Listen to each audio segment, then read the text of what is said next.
Hello my dear बच्चों, कैसे हो। आज हम सॉल्व करेंगे प्रश्नावली 3.2 का सवाल नंबर 1।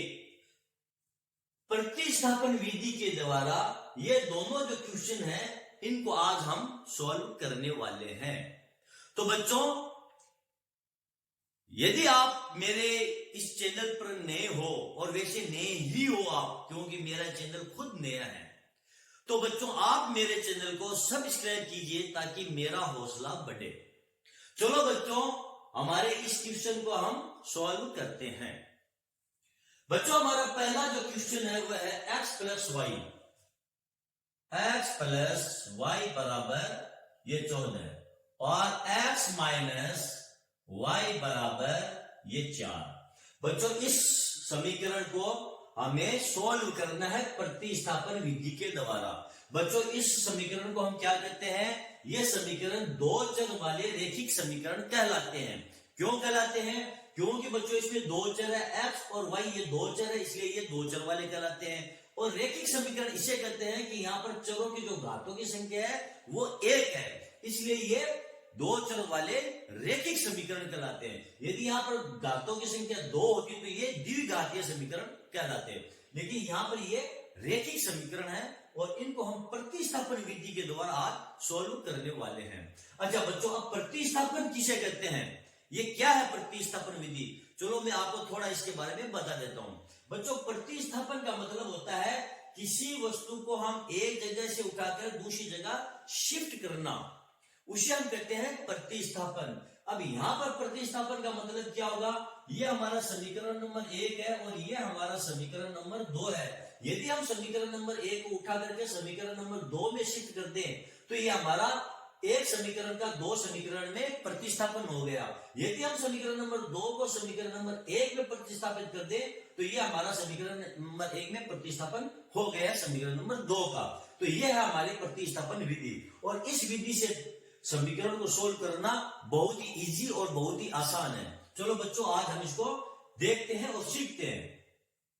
हम यहां पर समीकरण नंबर 1 है, इसको प्रतिस्थापित करेंगे समीकरण नंबर 2 में। कैसे करेंगे? चलो हम लेते हैं हमारा समीकरण नंबर 1। x प्लस वाई बराबर यह है 14, ये हमारा समीकरण नंबर 1 था।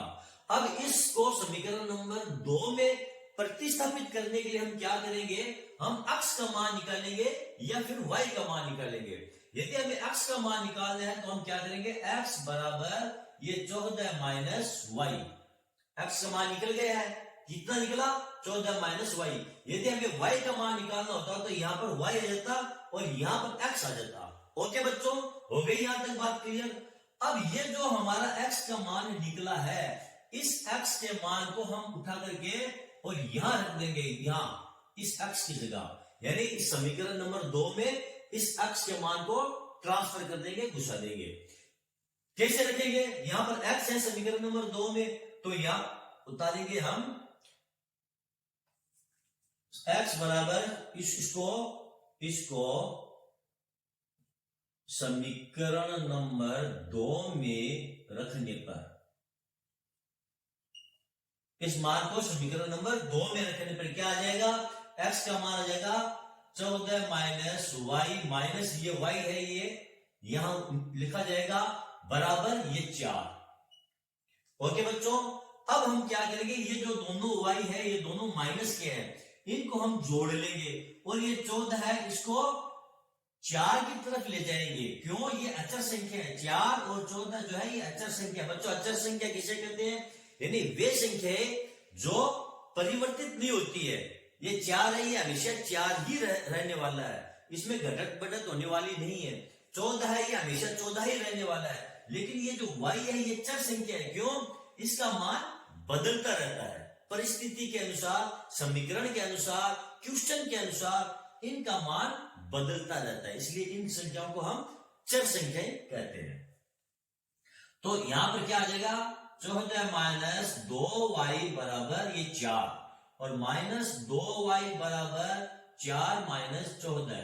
जब इस संख्या को हम इस साइड में ले जाएंगे तो इसका जो चिन्ह है, इधर प्लस का है तो इधर जाने पर ये माइनस की हो जाएगी, इधर माइनस का है तो इधर जाने पर ये प्लस का हो जाएगा।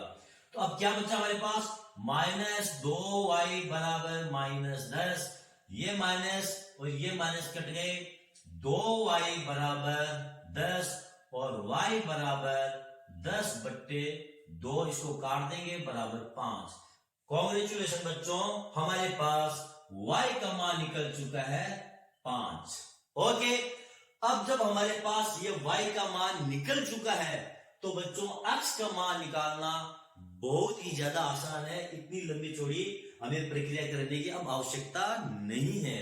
इस y के मान को बच्चों आप चाहो तो समीकरण नंबर 1 में रख दो, बच्चों आप चाहो तो इसे समीकरण नंबर 2 में रख दो, आपका y का मान निकल जाएगा।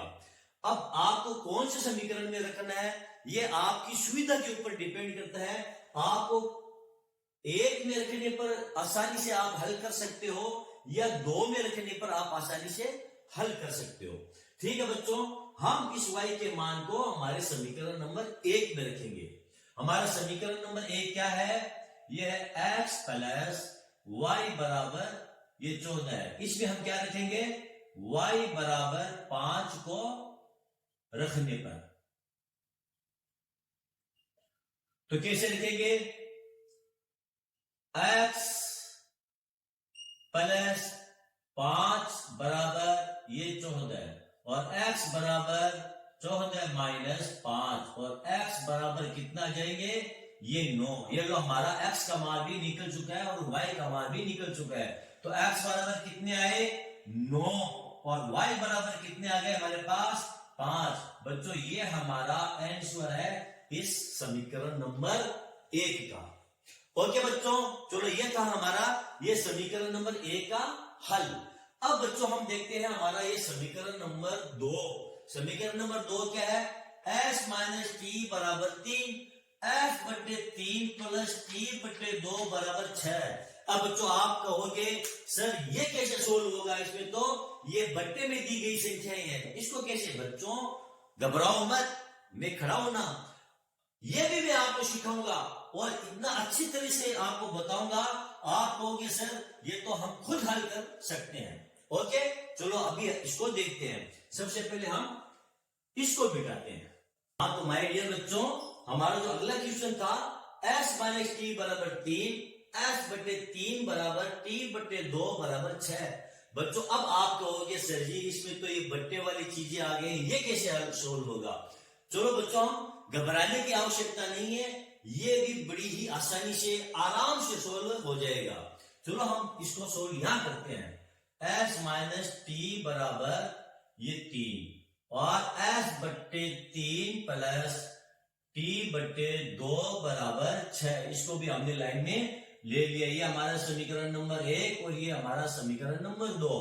अब क्या करेंगे बच्चों, सबसे पहले हम सोल्व करेंगे हमारे इस समीकरण नंबर 2 को, इसको सीधा करेंगे। यही तो दिक्कत पैदा कर रहा है ना, s/3 प्लस t/2 बराबर 6, ये हमको दिक्कत पैदा कर रहा है। तो सबसे पहले अटैक जो करेंगे वो अटैक इसी पर करेंगे, इसको सीधा करेंगे। कैसे करेंगे सीधा, देखो बच्चों s/3 और t/2 ये दोनों भिन्न की जोड़ है, पिछली कक्षाओं में हमने पढ़ा है। तो इसको सोल्व करने के लिए हमें इसका लघुत्तम ज्ञात करना पड़ेगा। इसका लघुत्तम है 6, 3 का भाग 6 में देंगे तो यहां आ जाएगा 2s प्लस 3t और बराबर में ये 6। अब इसको गुणा कर लेंगे, 2s प्लस 3t बराबर 36। कैसे आया बच्चों, देखो यहां पर लघुत्तम निकाला, इसको भाग दिया गुणा किया, इसका इसमें भाग दिया गुणा किया, ये हो गया। अब बराबर में 6, इसका हमने क्रॉस गुणा कर लिया तो ये आ गया 36। अब ये हमारा समीकरण नंबर हो गया 3 और ये बेचारा सीधा भी हो गया है। बड़ा बांका बन रहा था, यहां पर सीधा हो गया है, अकड़ खत्म हो गई है इसकी। ओके, अब हम क्या करेंगे, ये हमारा समीकरण नंबर 3 और समीकरण नंबर 1, इन दोनों से हम क्या करेंगे, हमारी इक्वेशन को सोल्व करेंगे। अब या तो हम हमारे समीकरण नंबर 1 को ट्रांसफर कर देंगे समीकरण नंबर 3 में, या समीकरण नंबर 3 को ट्रांसफर कर देंगे समीकरण नंबर 1 में। ओके, अब आप बताओ बच्चों कौन से समीकरण को ट्रांसफर करें। जाहिर सी बात है ये हल्का है तो इसी को उठा करके हम इसमें शिफ्ट कर देंगे। कैसे करेंगे, यहां पर हम क्या करेंगे, s का मान ज्ञात कर लेंगे। कैसे, s माइनस टी बराबर है 3, तो s बराबर कितना हो जाएगा, ये 3 प्लस ये t। ये हमारा समीकरण नंबर 4 है, और इस 4 नंबर समीकरण को उठा करके समीकरण 3 में शिफ्ट कर देंगे। कैसे करेंगे, s की जगह ये 3 प्लस टी रख देंगे, 2 कोष्टक, s का मान कितना है 3 प्लस टी, 3 प्लस ये टी और प्लस ये 3t बराबर ये 36। अब इस कोष्टक को खोलेंगे तो कितना आ जाएगा, ये 2 को 3 से गुणा करेंगे तो ये 6 प्लस 2 को t से गुणा करेंगे तो ये 2t, ओके, प्लस ये 3t और बराबर ये 36। ओके बच्चों, अब क्या करेंगे, टी को जोड़ लेंगे तो ये हो जाएगा 6 प्लस 5t बराबर ये 36। 6 को उस साइड में ले जाएंगे तो ये हो जाएगा 5t बराबर 36 माइनस 6, कितना बच जाएगा बच्चों, यहां ले लेते हैं 5t बराबर 36 माइनस 6, कितना बच जाएगा, ये 5t बराबर 30 और t बराबर कितना हो जाएगा, ये 30/5 बराबर 6। तो बच्चों t का मान हमारे पास निकल चुका है 6। अब बच्चों जब हमारे पास t का मान निकल चुका है 6, तो अब s का मान निकालना कोई बड़ी बात नहीं है, इतना झमेला भी आपको नहीं करना पड़ेगा।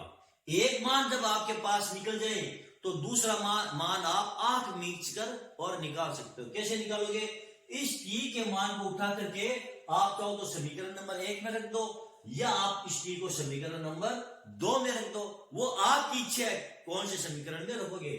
जिस समीकरण में आपको सुविधा लगे उसमें इस मान को आप ट्रांसफर कर दो। हम इस मान को रखेंगे समीकरण नंबर 1 में, चलो हम इसको यहां सोल्व करेंगे। s माइनस टी बराबर कितने हैं 3, और हम इसमें क्या रखेंगे, t बराबर 6 को इस समीकरण में हम शिफ्ट करेंगे, तो यहां जो t है इसकी जगह हम 6 रख देंगे, तो s माइनस 6 बराबर 3, और s बराबर क्या हो जाएगा 3, जब 6 को इधर ले जाएंगे तो ये हो जाएगा प्लस का 6, और s बराबर कितना आ गया है, ये 9, और t बराबर कितना था बच्चों हमारे पास 6, और t बराबर हो गया हमारे पास 6। ये हमारा बच्चों आंसर। कोई दिक्कत बच्चों, इस प्रकार के जो क्वेश्चन है प्रतिस्थापन विधि के द्वारा इनको सोल्व करना बहुत आसान है, कोई मुश्किल काम नहीं है। चलो बच्चों, आपको अगर मेरा ये वीडियो पसंद है तो आप इसे लाइक कीजिए, शेयर कीजिए, और बच्चों मेरे चैनल को आप सब्सक्राइब कीजिए, क्योंकि मैं भी अभी आप मेरे चैनल को देख रहे हो, मुझे पक्का मालूम है कि आप नए हैं मेरे चैनल के ऊपर, और मेरा चैनल भी बच्चों आपकी तरह नया है, इसलिए आप मेरे चैनल को सब्सक्राइब करो ताकि बच्चों मेरा भी हौसला बढ़े। मिलते हैं बच्चों अगले वीडियो में, तब तक के लिए धन्यवाद।